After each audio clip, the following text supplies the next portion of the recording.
Thank you for viewing this week's Oregon Minute. This week we are interviewing Jim Pliner, Principal of Oregon High School. Welcome, Jim. Thank you, Emily. How are you doing today?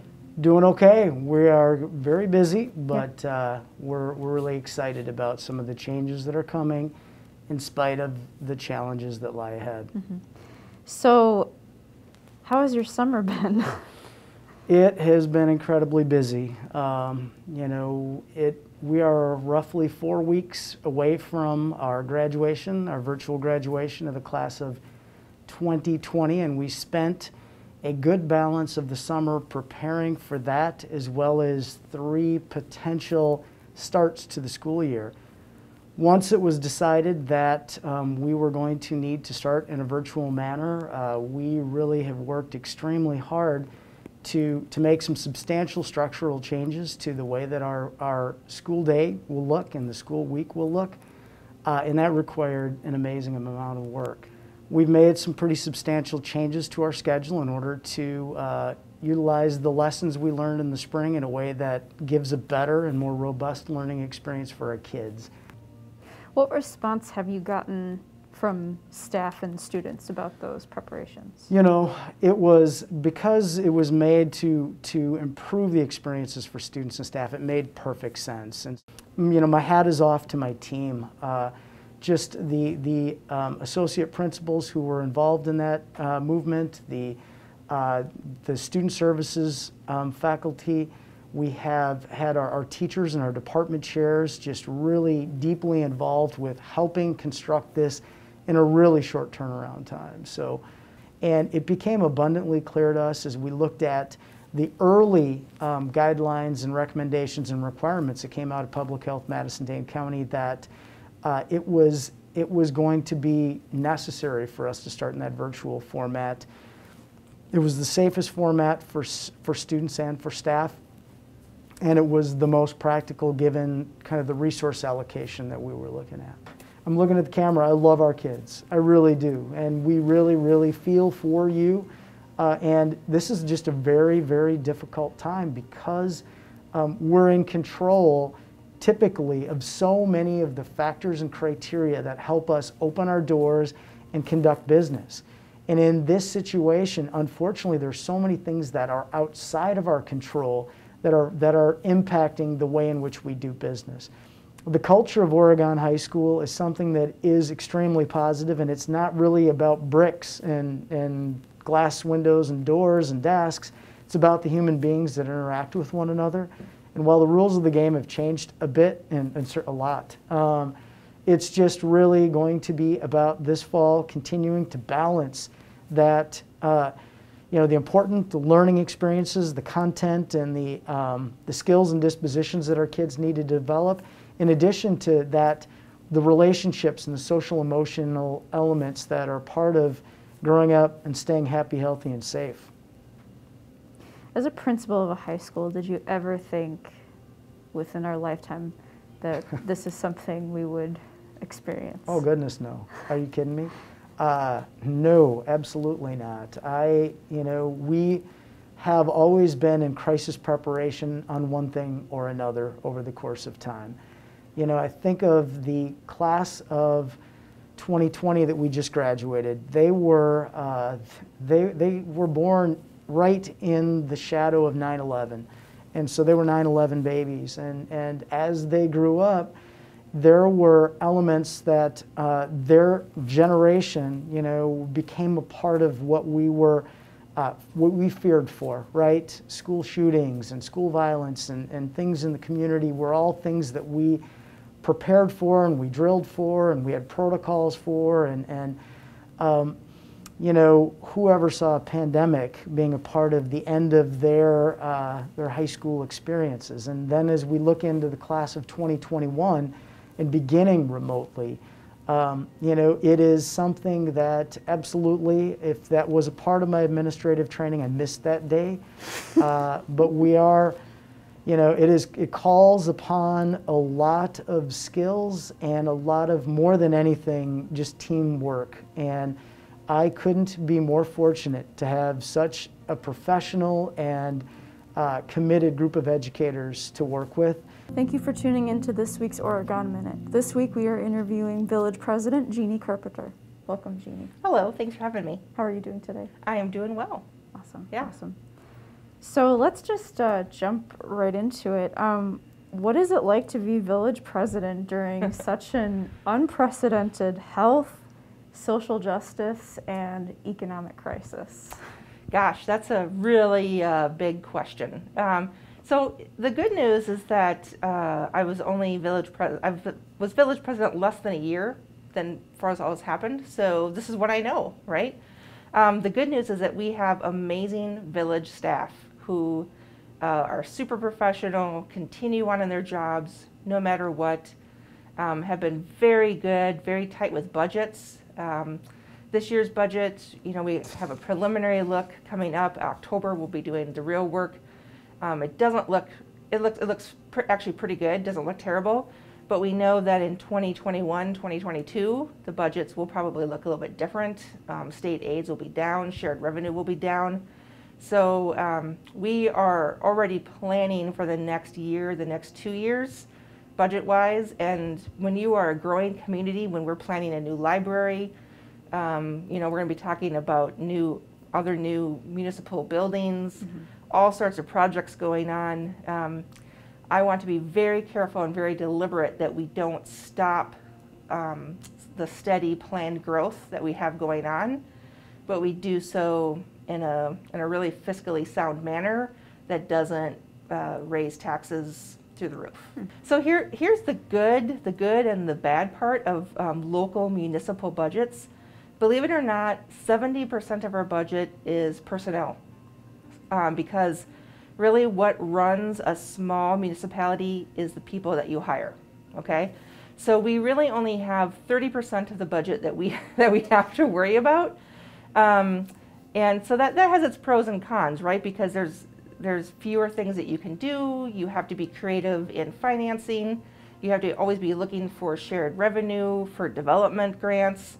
So I don't know. I tend to be optimistic that Oregon will weather this storm. There's always this Dane County bubble, that people talk about an economic crisis in the last recession. We're still seeing that. People are still buying houses. They're still building houses. The housing market in this town is still unbelievably wild and crazy. So I don't know, I'm really optimistic and hopeful. I'm a firm believer that you should be able to live in the community where you work. That's better for everybody, right? So now I'm excited that we actually have 2 affordable housing projects coming down the pike. So things are marching along in this town. It's pretty exciting. I mean, even in the midst of all of the upheaval that we're currently in, we're moving forward. Gosh, so I'll talk first as a local business owner. I can tell you that the month of March and early April really almost killed me. It was, I thought we were going to lose the business. I was trying to figure out how to take care of my 8 full-time employees. I figure, I look at them, they're not my kids, but like they depend on me for their living, right? And so Uriah, my husband and I were absolutely determined to stay in business no matter what we had to do with our personal finances, because I built this team and I don't want these 8 people to flail, right? So we did that. We worked with Oregon Community Bank and we got the PPP loan, and it absolutely saved us. I could not say enough good things about that program. No matter what the federal government has done since with their lack of kind of leadership on the coronavirus, the PPP program really, I think you're going to see it saving a lot of small businesses. We need to do something as a country to address the racial disparity and the systemic racism. We are going to fail and fail rapidly as a democracy, in my opinion, if we can't figure that out. I think all of the time about all of the folks who are struggling right now with paying rent, with kids at home. Kids have been home since March from school, and how their parents are going to have to keep teaching kids at school.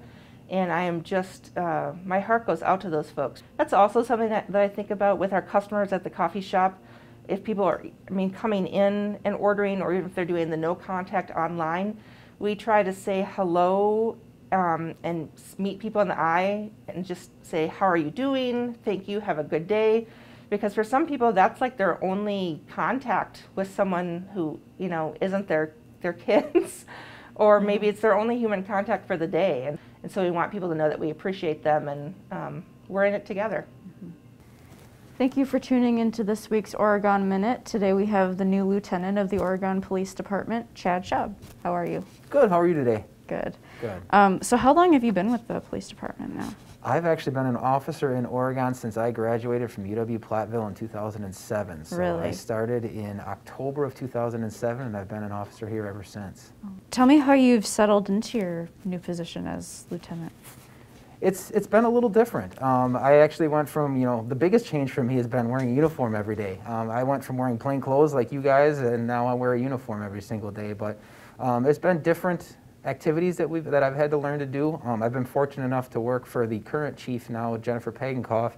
She was the lieutenant before me, so I've got an excellent tutelage from her, and she's helping me adjust to my new role, and I'm really excited. It's a big challenge, but I'm ready for that challenge, and I'm excited for it going forward. COVID-19's affected everybody's life. There's no doubt about it.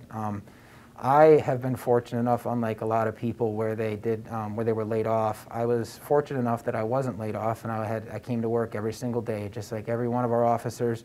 Even through COVID, we were here doing whatever we could to help and serve the citizens of the community. So it was different. When I got sworn in as detective sergeant, there was a big ceremony at Village Hall, and that's just different. And now it was just a Zoom meeting, so it's something small. But it's been different, but like everybody else, we've all had to adjust to COVID-19, and I'm doing the best I can with it. Mm-hmm. Well, I think as a department, we've actually set very lofty goals for ourselves, not just for me, but as a department in general. It's always been our goal to, serve the community to the best of our ability, and we want to have that relationship with the community. COVID has changed a lot, and obviously there's been a lot of things that have changed throughout the world, like you said, with some racial tensions that have happened, and we want to show that every citizen of our community that we're here to help you in any way that we can. We're not just here to answer all kinds of police calls. We want to go out and we want to be part of our community as much as we can.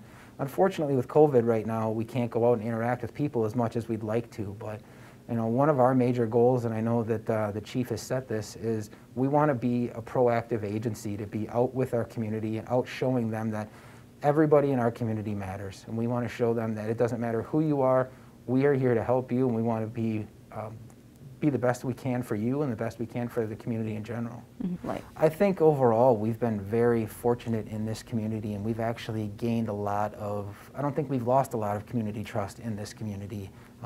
From the interactions we've had with the citizens of our community, they've been very supportive of us, and we really appreciate that. And we want to make sure that we gain that support and we gain that trust of not most of our citizens, but all of our citizens.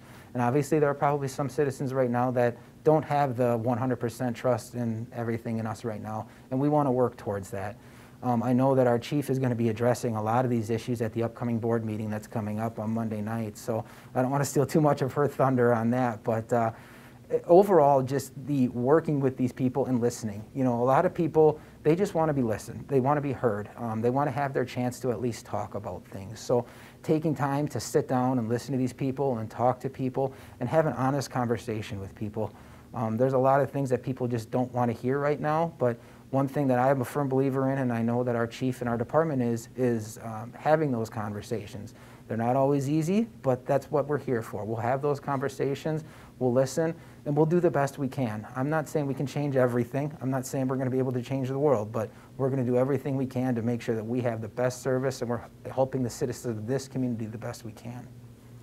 Like I said, I'm excited for my new role. I'm excited for our department. I'm very excited to see where the next 5 years is going to take us. Like I said, I've been an officer here in Oregon now for 13 years, and I've had some good times and we've had some tough times here in Oregon, and I actually think that right now the next 5 years is going to be brighter than any 5 years that I've had in the past. So with our new young officers coming in, we're hiring new officers right now to come in and be part of our community. So I'm just very excited to be in my new role and for the department and for our community in general.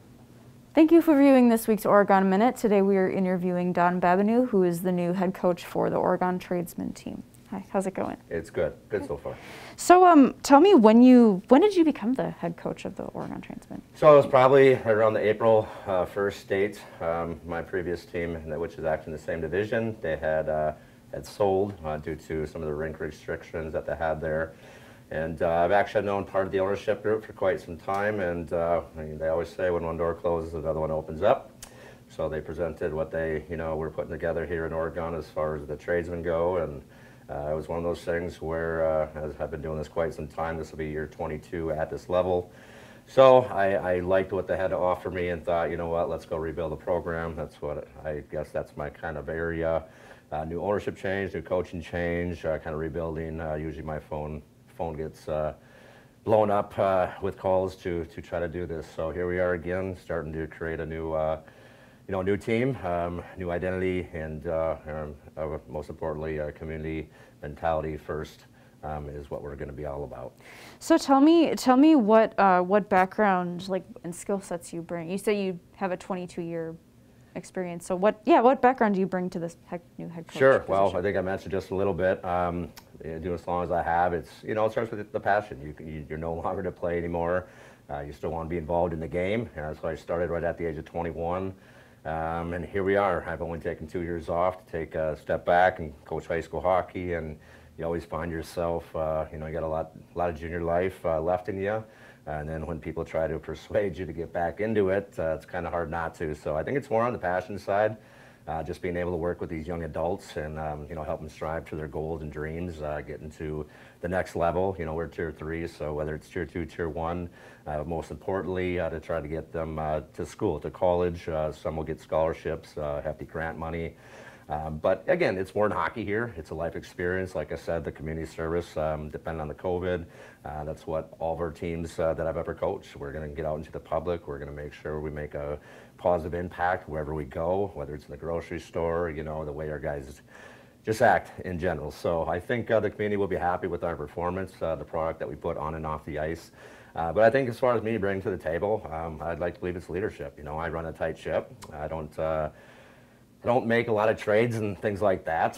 When we have issues, we try to deal with them internally. And again, these kids are still, 18, 19, 20, even a couple of 17-year-olds and one 16-year-old. So we will be a little bit older team this year. We'll have majority of 20-year-olds that are, doing whatever it takes to get to their next hockey destination. So I was fortunate enough last year. I had coached 12 of the players that will be in the tradesmen this year. So I have a very good background, very good history, very good relationship with each and every one of those guys. So I'm excited to, not only with the newcomers, but to be able to work with them again a second year, considering how successful we were last year. And I think Oregon is such a small, neat town. I think, that logo is going to be represented with class all the time. I hope I don't have to defend myself on that one in the future to come. But I think that's what we look for in our players is blue-collar workers, guys that want to come in here, they want to learn, but they want to work for what they want. I mean, if you want to go play college hockey, then the opportunity's right here. You have all the tools to make it happen. Yeah, I guess there's really not much more to say. We're excited to be here. I've been around town, and to have that small-knit community with just Madison not too far away, I think I like that. You can kind of keep your kids on their watch, and we just want to make sure that we're setting a good example for the little kids. And when people think about the tradesman logo, we want them to think, boy, that's a tradesman player, or, oh, did you see the game last night? So these are very important things to me, and I'm going to do whatever it takes to make sure that we are a positive impact, here in Oregon. Thank you for tuning into this week's Oregon Minute. Today we are interviewing Steve Piotr, CEO and President of Oregon Community Bank, but soon to merge with McFarland State Bank. Thank you, Emily. It's great to be here. I'm a big fan of yours and the Oregon Minute. I've enjoyed the past discussions you've had with many wonderful local people, Village Trustee Glich, Village President Carpenter, Superintendent Bergstrom. It's been great to watch. I'm thrilled to be part of today. Thank you. Thank you so much, Steve. I appreciate that very much. So I wanted to talk about the merger between the two banks. So can you tell us how this merger came about? Yeah, thanks for asking. So our organization, about 10 years ago, started on a journey of growth. Generally speaking, we're very optimistic people. We remember yesterday, we celebrate today, but we plan passionately for tomorrow. And one of the plans that we were exploring and wanted to put into place 10 years or so as we grew as an organization was to find another similar-minded community bank that we could merge with as we grew to continue to provide the great client experience that we do, but do it in a larger capacity across more communities. So as Oregon Community Bank looked for partners and McFarland State Bank considered partners, we found each other, and it's been fantastic. We looked at probably 3 or 4 other community banks that had approached us and said, perhaps you're the right bank for us to merge with. We were excited about those conversations and just couldn't find the right fit. You know, we want to be selective with who we partner with and who we decide to go forward with. You know, McFarland State Bank's approach, Oregon Community Bank's approach, very client-centric, very colleague support, believe in robust giving in the community. You see Oregon Community Bank as donations inside of Oregon, inside of McFarland. And we saw McFarland State Bank make those same community investments in Oregon and McFarland and the other communities that we serve. And really, when you look at combining organizations, you know, it really comes down to the people of both organizations. And both cultures were built on client service, colleague support, investing in communities. So since we've announced the combination of the 2 organizations, McFarland State Bank, Oregon Community Bank, to create one community bank, we have more colleagues today than we ever have before. Our team to serve clients is, I would say, 15% more people today than it was just if you took the 2 organizations together. And really, it's not just about having more people, it's also giving our people the opportunity to grow their career. I'd say we've probably had 24 promotions inside the organization to increase responsibilities, different areas to make impact for our clients. One of the things that we talk about is promote early and expect great things. This worked well for us. I think our colleagues enjoy it. Our colleagues are very excited about new opportunities, ability to impact the organization. So from a colleague standpoint, how has it affected? We have more colleagues than ever before, and we have colleagues advancing in their career. We're pretty excited about that story. The one thing that's, I guess, a little bit unique from a banking perspective and how we approach things is on an annual basis, we have always reviewed all the plans that we have and the policies that we have to make sure that those plans or those policies are up to date. And one of the plans that we review on an annual basis is the pandemic plan. So on an annual basis, we would get together with our leadership team and talk about what does our pandemic plan look like, what actions would we take, how would we get through it. I never really thought we'd have to implement that plan. I felt, you know, for the 25 years I've been doing that exercise, never really thought it would come into play, but I'm sure glad we had it. So an ability to execute on that plan. Now, did the plan tell us everything to do? No, but it's certainly easier to build off a foundational plan and adapt as you go than turning on the lights and looking at each other and saying, what now? So one of the things that came forward to help all of us get through the pandemic was really the Paycheck Protection Program loans, which were, you know, government-assisted financing to keep employers keep their folks on their payroll. And so at our organization, One Community Bank, you know, we put out about $100 million of Paycheck Protection Program funding. Those dollars supported about 12,000 jobs. So if we think about that, there's roughly 12,000 people in Oregon. So that funding that we provided to clients basically could have kept the whole village of Oregon employed. So it's affected everyone. We've been excited to do our part to try to get through it together. And one of the questions that I think some people would have for us is, will we continue to robustly invest in the community of Oregon, in the community of McFarland, and the other communities we're in? I think with our additional size, our additional capacity, we'd like to think we can increase the giving that we do. So to anyone out there that's watching this or that knows of us on social media or whatever, reach out to us, reach out to me. You know, we're passionate about supporting great causes, and we'd be excited to help support whatever cause your folks wanted to talk about with us. Thank you for tuning into this week's Oregon Minute. This week we are interviewing Harry Hawkins, who was newly appointed to the Police Commission. How are you, Harry? I'm doing good, thank you. So what brought you to wanting to pursue a term with Oregon's Police Commission? Well, a few months ago, in 2019, I had the opportunity I was invited to speak to the Oregon community at the Firefly.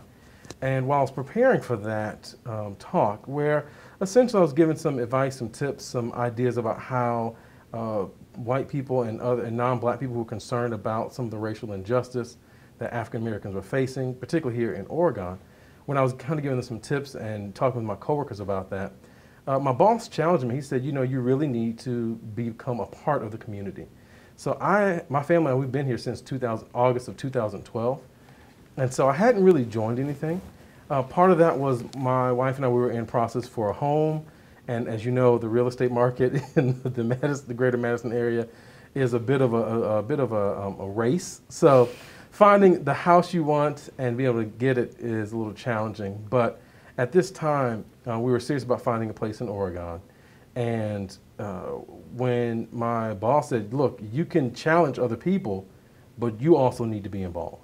Mm-hmm. And so from that point, I began to try to figure out how can I participate? How can I be more involved? How can I get to know the community better at large? And how could I serve?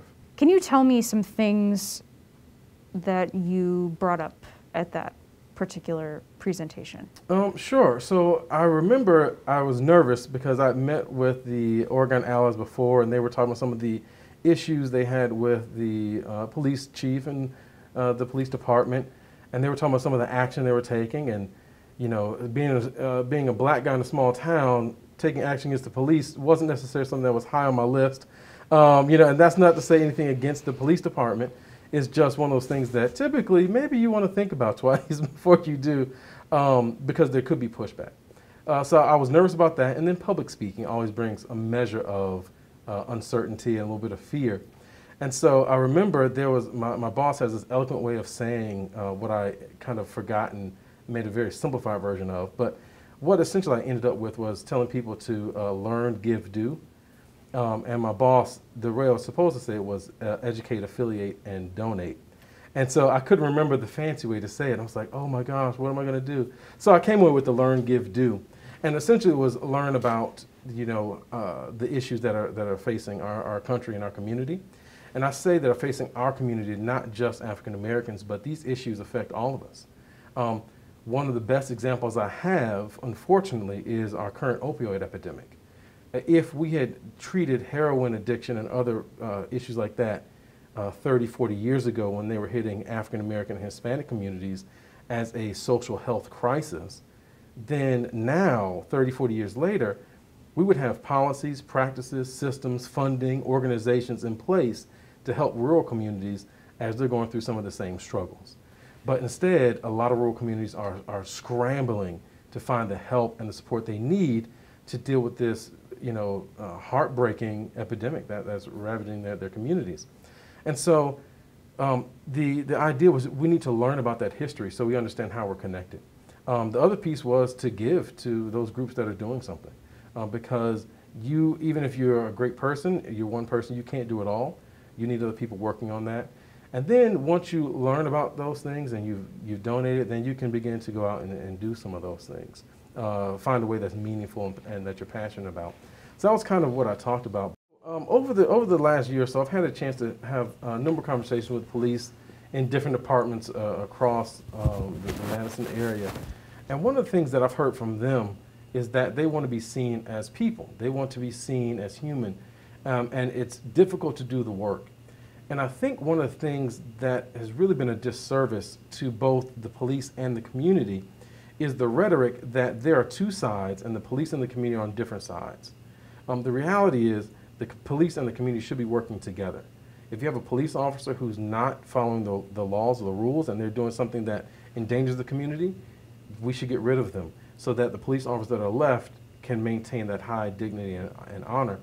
And the community also needs to be protected from police action that may be unlawful or unjust, or not even just unlawful, but just things that have negative impacts, if that makes sense. And so I think the most important thing is to realize that most people in the community want police officers to be safe, be able to do their job and go home. Most police officers want the same thing. But the reality is, in our nation, in our history, we have taken money away from social services, mental health services, so many social programs to militarize the police in some cases or spend that money elsewhere.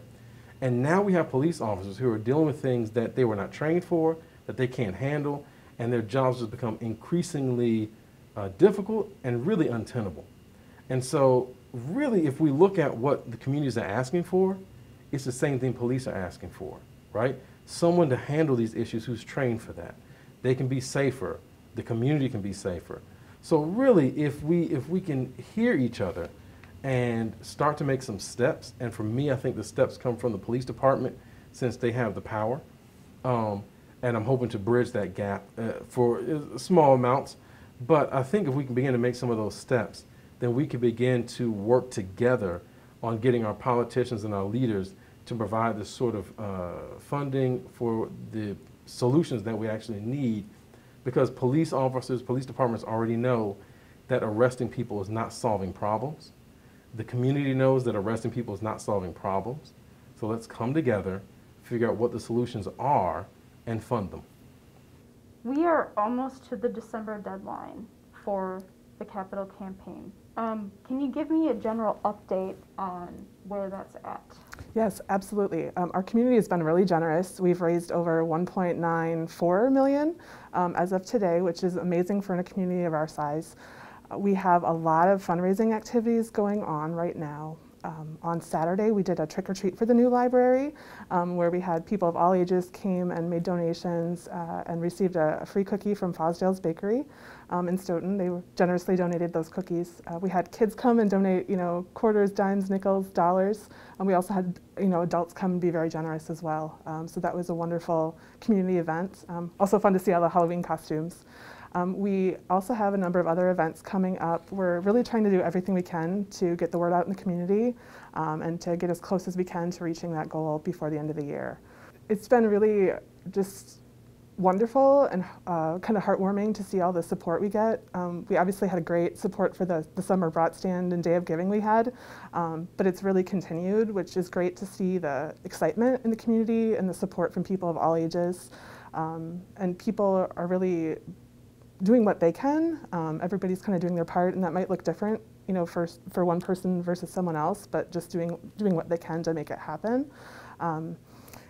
You never know what's going to happen from day to day, what gift you'll get or what someone will be able to do. So it's just really, every gift is really appreciated and really gets us a little bit closer to the goal. What happens if the campaign doesn't reach its December deadline? That's a really great question. So obviously, fundraising during a pandemic isn't ideal. So we didn't have our plans for the project until last August. So it's been about 14 months since we started fundraising full speed. And so 14 months and almost half of that was a pandemic. Getting where we got has been amazing. But you're right, if we don't reach the $4 million goal, we can't build a library with funds we don't have. We have to have a budget and really stick to that. So there's a lot of different options about how that could move forward, and I don't know the answer to that yet. It's not up to me, but we are going to have the library board and the village board meet together in January to kind of have a conversation about where the fundraising is at that point. They could decide to scale back the building and kind of reprioritize based on the funds that are available. They could decide to extend the campaign and try to continue raising funds for longer to try to get closer to that goal. There might be additional funding sources that could be explored. So really we'll really have to talk about all the possibilities and really try to decide what the best path forward is. We want to build the best library we can because we're hoping it can serve the community for a long time. And we're already kind of a little bit behind other communities of our size. So we just want to make sure that whatever choices we make now will be good investments for the community.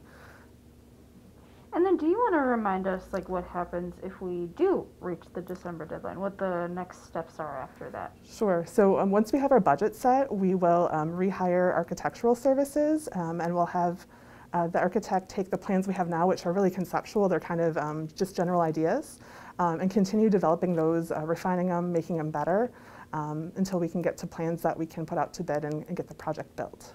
So there'll probably be about 7 to 9 months more of architectural work before we can get started on the bidding and building the project, just to get those plans really refined and where we want them to be for the community. But people are really just looking forward to being able to come back in the library and hang out and have places to read with their children, or for teens to kind of explore. Or adults. We've heard a lot of people go to Fitchburg to use the study rooms they have there or the meeting room space. We'd really like to be able to offer that in Oregon and just enhance what other places are already available in the community. Thank you for tuning into this week's Oregon Minute. This week we are interviewing Village Trustee Randy Glich. How's it going, Randy? Good. Thanks for having me today. Take us on a walk down memory lane and just tell us about your Tin Man projects and leading up to the library. So I think I had moved to the village in 2013. Had been here just a couple months, and was at a neighbor's house, and they mentioned the pump house, and wouldn't it be nice to have some landscaping? And I am a master gardener, and I thought, well, maybe that's something, because I've always been involved in my neighborhoods wherever I lived, in Madison, now here. So we kind of just contacted some nurseries, Moyers and Kopke's and the Flower Factory, and they all donated things. So we're just going to do the perimeter of the pump house. Well, I got in the Observer, and then people said, well, why don't we do the whole building? Because it had been tried before and it failed a couple times, and really it was just a storage unit. So we ended up doing all of it. And a lot of kind donations. I think the whole restoration cost us maybe $130,000, the inside and the outside. And then, we knew what was coming next. It was the Tin Man. And then we were able to, with the village's help, little money, we raised some more money. We got it, and now I hear about it all the time. With it being lit at night, I mean, it's become this iconic thing for the village. Well, then people, heard that I could raise money, and then that led to the food pantry, and then having some good donors. Then the food pantry led to the youth center, and of course now the library. The library obviously is the biggest, 10 million. For us, $4 million. So lucky to be working on that. So even after we finished the fundraising at the end of December, I'm committed to seeing it to the end, because there'll be design phase in 2021, and then start construction, and so it'll be constructed in 2022. So I think what you're going to see in the upcoming years, even with Jeannie leaving, we'll see who else gets on the board, but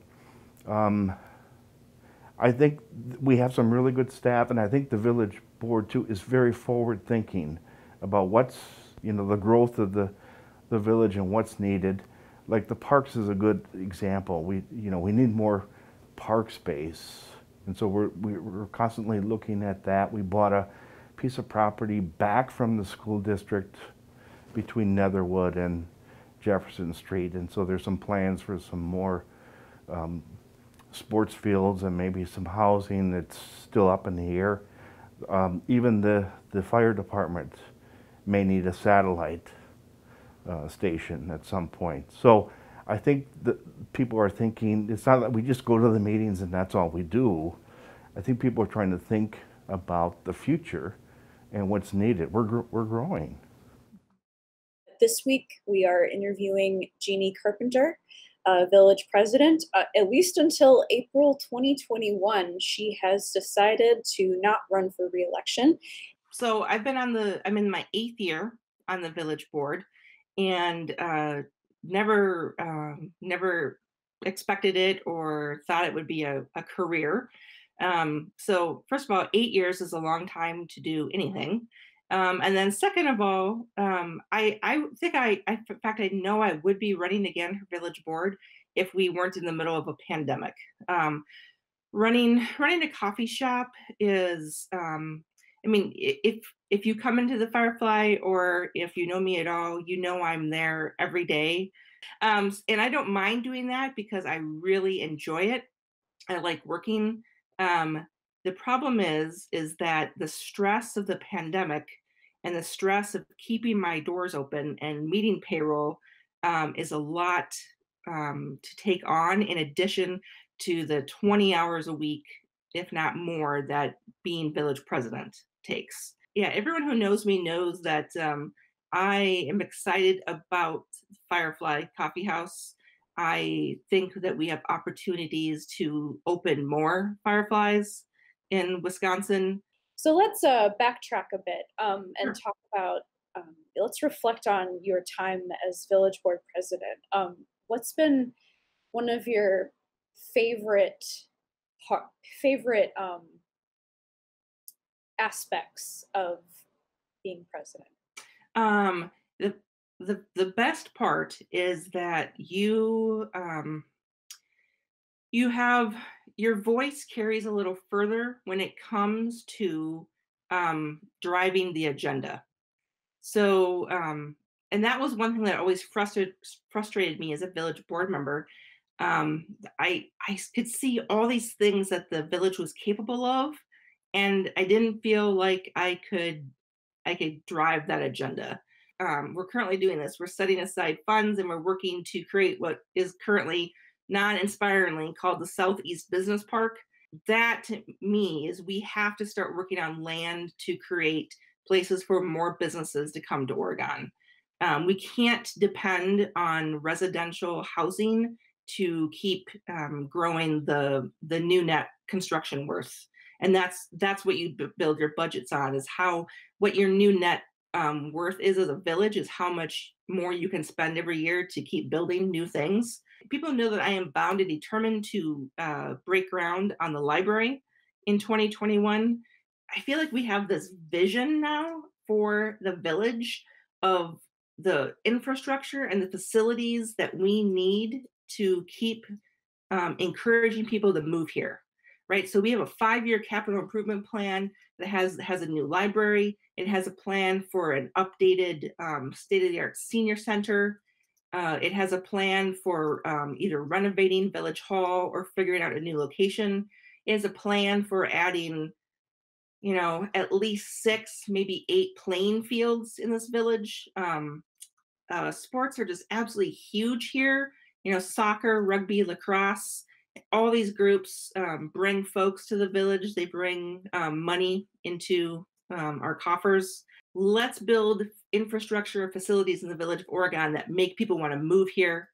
Then we can capture their tax dollars and we can keep on a trucking. So I feel like after me, as long as the economy doesn't completely tank, we will keep going in that direction. And so that's exciting to me. I thank the folks that live in Oregon who are engaged in the process. Even the people that come to a meeting or call into a meeting now to complain, I always thank them. I'm like, hey, thanks for paying attention. Thank you for being engaged. Thank you for having an opinion in your democracy. Even when I don't like their opinion, I have to remind myself, hey, someone's paying attention. I think this last presidential election taught us that democracy does not work unless the people are involved, right?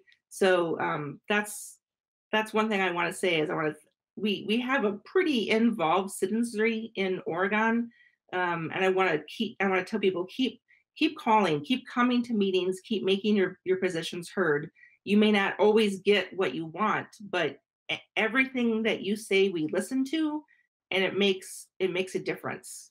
So yeah, keep being involved.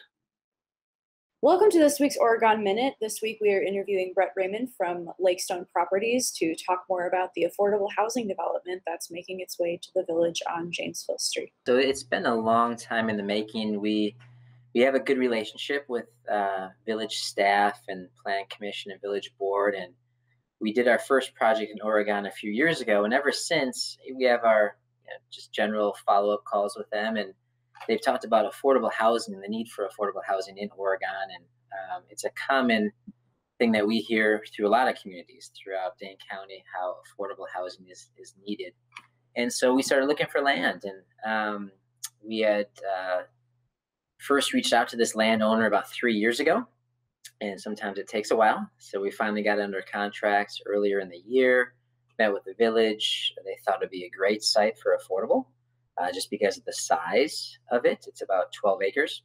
Oregon also has a task force for affordable housing, which we didn't know about, but we met with them a couple years ago. And it's just the forward thinking that you don't see in a lot of smaller communities that encouraged us to stay looking in Oregon for a site. And finally, we got this one under contract and have been working on it for about 6 to 9 months right now. And it's going very well. Tons of support throughout the community, throughout the neighborhood, the community in general, staff, Plan Commission, Village Board, everybody wants this to happen and to bring it to Oregon. So, and hopefully if things go well over the next few months, we can break ground in the spring. Yeah, so first phase, we're focusing just on the affordable project, which, like you said, is 3 buildings, a total of 153 units. There will be 2 buildings that are family, and then 1 building that is senior. So the first building would come online spring of 2022, and then the other 2 will follow, in that, hopefully be completed by the end of 2022. It's the top basically need for every community in the country right now. It's what you read, it's what you hear about. Everybody's trying to find a solution to provide housing for people who work in the communities and want to live in those communities, because they're the opportunity for someone who works in the community like Oregon.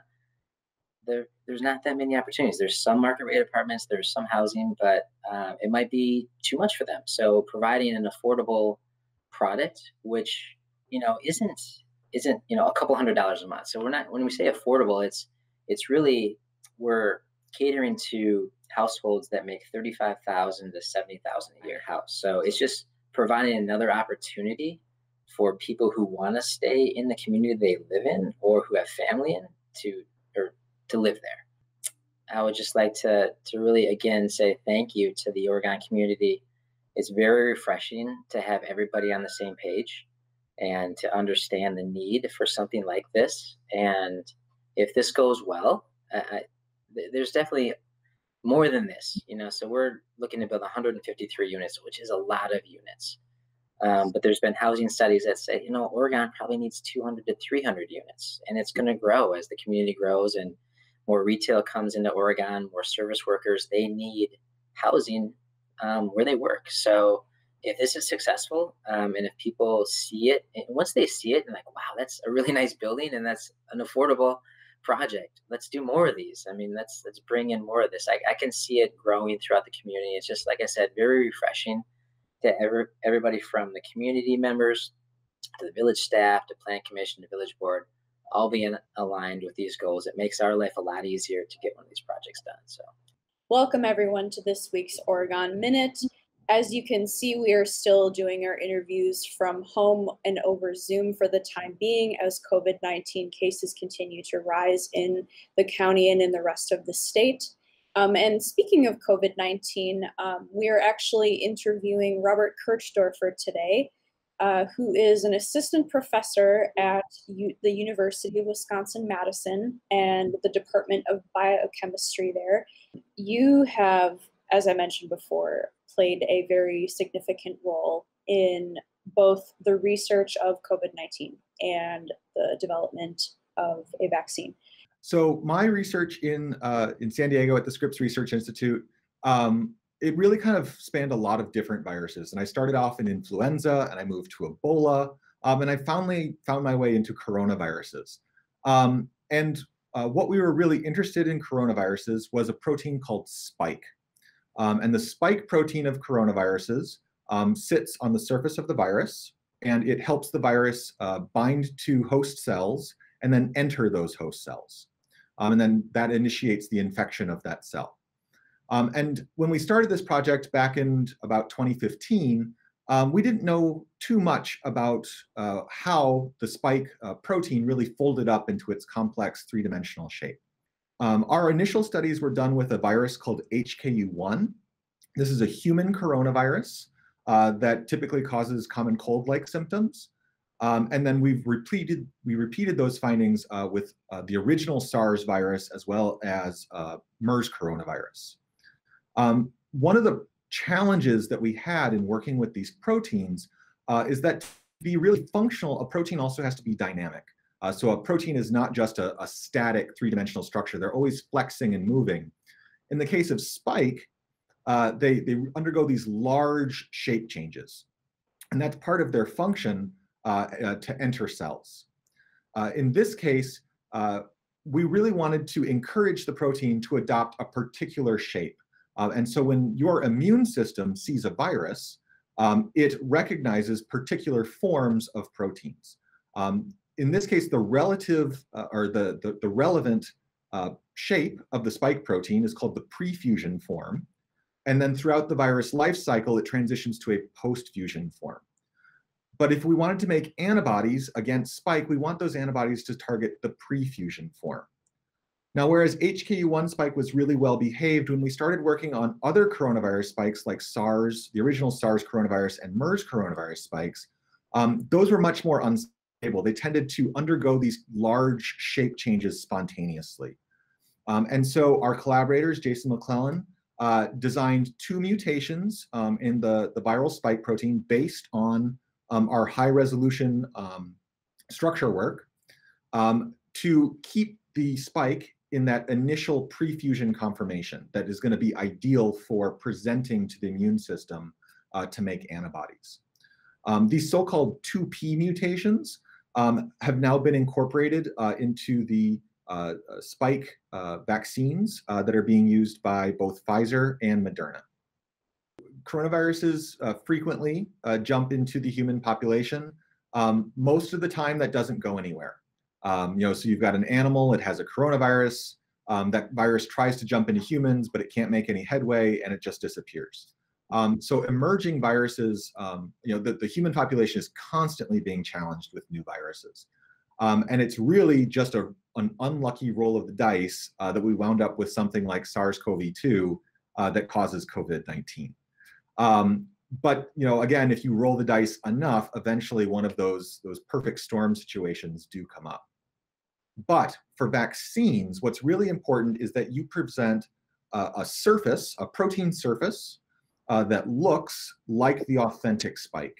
And it's those authentic surfaces that are going to be targeted by your immune system to make antibodies. And then those antibodies that bound to the vaccine piece can then go and bind the authentic spike. So in this case, our stabilized spike is not capable of unlocking that door. It's actually been inactivated, so it cannot do that. But it's also not attached to a virus, so that's not really that relevant. But it does present the correct surfaces for antibody recognition. How does that impact you, knowing that you and your team of collaborators played a role in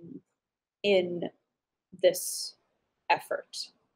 It feels amazing. To be able to do basic science is a gift. I get to go into the lab every day, and I learned new things that no one has ever seen before. And I think that when we try and examine our motivations for why we do science, yes, we do have that thrill of discovery, but to be able to help someone, I think is really important, and it's very rewarding for us. In terms of whether or not you decide to get the vaccine, again, this is like wearing a mask. It is a way of protecting not only yourself, but your family and your neighbors, especially those who are at risk for more severe complications. Yes, we do have a vaccine now, but it's going to take a long time, several months, I would guess, until we can vaccinate enough people that COVID's not going to be a problem anymore. So don't think that just because we have a vaccine on the way that we can just let loose on all of these restrictions that we've had for the last 9 months. This problem is still here, and it will still be here for quite a while yet.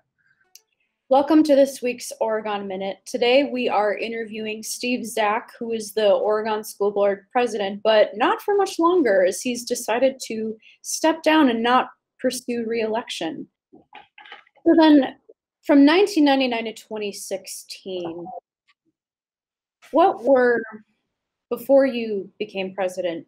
Yeah, I managed to avoid that for 18 years. So that was. What do you think were some of your major accomplishments? What really says it all is that when people tell you they moved to Oregon because of the quality of the schools and the school system. So that's what I'm most proud of, is that we're a place that people come to because the school district's good. We've really moved forward in the educational paradigm toward what we called back then was a 21st century model. So you can look back on the papers that we've authored as a district during the time, and that really sets a progressive arch for our district. And I'm really proud of that work and the board's guidance of the district from a really high level policy standpoint. Yeah, and finally, I mean, one of the board's most important roles is to select a person who's going to guide the district. That would be our superintendent, because we delegate operational items to our superintendent to run the district. And during my tenure on the board, we hired Brian Bussler, who was extremely successful and was here for 14 years. And we just hired Dr. Leslie Bergstrom, and she's phenomenal. And I would be very surprised if she didn't have an equally successful and long-term. It just happened to be the right time for me as one of the 7 board members to take that role. Who the board selects as president depends on the nature of the board and the personalities and who you are as a board member. I think that's my same advice. Keep understanding your role, and that you always are looking for the end game or the long-term solution or answer, as opposed to reacting short-term and in the moment. In terms of where we're headed, don't get distracted by short-term stuff. Make sure you're on a consistent path long-term, and don't get off agenda from that. The other best moment happens every year at graduation. That's a pretty special moment when you get to give out diplomas to the students after their journey through high school here and see how excited everybody is. And that means you've been successful as a district and as a board and as a board member when you can send those 250 to 300 people out into the world and have a pretty good idea that they're going to be successful. Those Sundays in June were very special, and I missed this last one because we didn't have one. So I didn't get a quote unquote last one. So I feel really bad about that, because that's a great moment. None of the board members undertake the service for themselves, and I can tell you that board members I've served with all think it's an honor and a privilege to be able to serve the residents of this community, to run the school district. And so, I'll express the same thing, that it's been an amazing honor for 22 years to be entrusted with that responsibility. And I thank the community for allowing me to do that. Welcome to this week's Oregon Minute. Today we are interviewing Oregon High School seniors Chloe Jacobson and Andrew Palmer, who are also student representatives on the Oregon School Board. They are here to discuss what it's been like being a student during the pandemic. So welcome, Chloe and Andrew. Personally, for me, it's been pretty difficult. I've been one of those students my whole life that's never struggled with school academically, and I've just kind of been able to do everything without putting in a whole lot of effort, gotten good grades, and been able to focus my talents on other things that I want to. And this year certainly challenged me as far as just the format that we're being presented. Our information has forced us to change some of our habits, which is not necessarily a bad thing, as going to college next year, some things we're going to have to change anyway. So that's certainly been one of the biggest struggles. I know right at the very beginning, the asynchronous, synchronous class schedules and the timings threw me off a little bit, since there was no coherent way that it went from one teacher to another. So you could have back-to-back classes, and if they're AP classes, you have to leave one early and get to the other one late. And I know I struggle with that personally. I would agree with Andrew. The virtual learning has posed many new obstacles, challenges for us. Going off of what Andrew said, this schedule has definitely been harder to keep track of, having classes throughout the day at different times, every single day at different weeks. Extracurriculars have been a challenge. I've always been sort of involved in different clubs and sports and with student council. So that's been hard for me personally, just not being able to be as involved as I'd like. And I've done my best to try to stay involved and do any sort of virtual online clubs that were offered. But as Andrew kind of mentioned a little bit, this kind of sets us up better for college, I would say, just because it relies so much on your self-motivation and responsibility to keep track of your own schedule. So it's hard for me personally because I rely on schedules and routine and consistency, and in this environment, like, there's always something that's changing. But I'd say my day-to-day is I usually have about 2 to 3 live classes depending on the day. Sometimes they last 20 minutes, other times they last 2 hours. And I'm pretty much just working on school throughout majority of the day, different assignments or extracurriculars, and doing my best to take breaks in between. But it's really up to the individual, their own schedule, when they want to start most of their schoolwork, when they want to end. Yeah, there's a lot of flexibility. One thing I've noticed personally is I do not deal well with change and changing schedules. So it's kind of forced me into that. I'm very much a person who follows the same routine, especially when we're in school. And I think kind of just like the different levels of workload from week to week. One week in my AP calculus class, we could have 5 very easy lessons. And then the following week, we could have like 2 projects, do a test, and just it's a lot harder. So it's kind of difficult to follow the shift in difficulty of classes, as one week you're thinking, okay, this class is going to take me 20 minutes each day to complete. And then in all actuality, it ends up being an hour and a half. So that kind of makes it a little harder to balance when our workload gets done and plan out the day and when we'll have time to get stuff done. Those are challenges, but what is the most challenging aspect of this? For me, it's got to be the lack of social contact. I'm one of those people that kind of builds off my energy levels off of other people, and just when you're looking at a screen for 7 hours a day, that's just not there. And even if you do pass your friend in a grocery store or something, it just doesn't feel the same. And there's really not the same level of interaction. Even if you're texting somebody, talking to somebody over the phone, it's a lot different than seeing them face to face and just knowing that they're there and doing the same things as you do. I would have to agree with Andrew. It's definitely been challenging in the social aspect of just being alone all the time. Obviously, I'm with my peers through a computer in different classes or in a club, but it's not the same. Sometimes going until 5 p.m. without seeing a person all day when my mom gets home from work. I mean, I'm sure there's many students in the same situation. They're alone all day, every day, and it's a little challenging to keep a positive mindset when there's kind of this loneliness to virtual learning.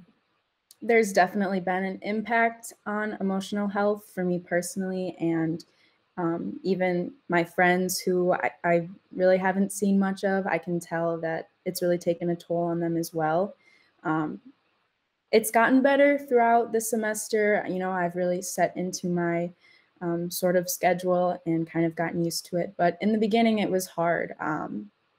I felt like there was no point to what I was doing. You know, I was working on school through a computer. I felt like I wasn't learning and in the same efficiency that I would have been if I had been in real school. I felt like there was just no hope. Like, what was the point of waking up and doing school every day to not be learning that much, and then go to bed and wake up and do it all again the next day? It was just kind of a bad loop. So it's taken a lot of like self-motivation and just kind of focusing on the future, and that the hope really is there in the future. So a lot of good things hopefully coming in 2021. What about you, Andrew? I'm pretty much in the same boat. My emotional health really took a hit back in March and April when it became evident that this was not going to go away for a long time. And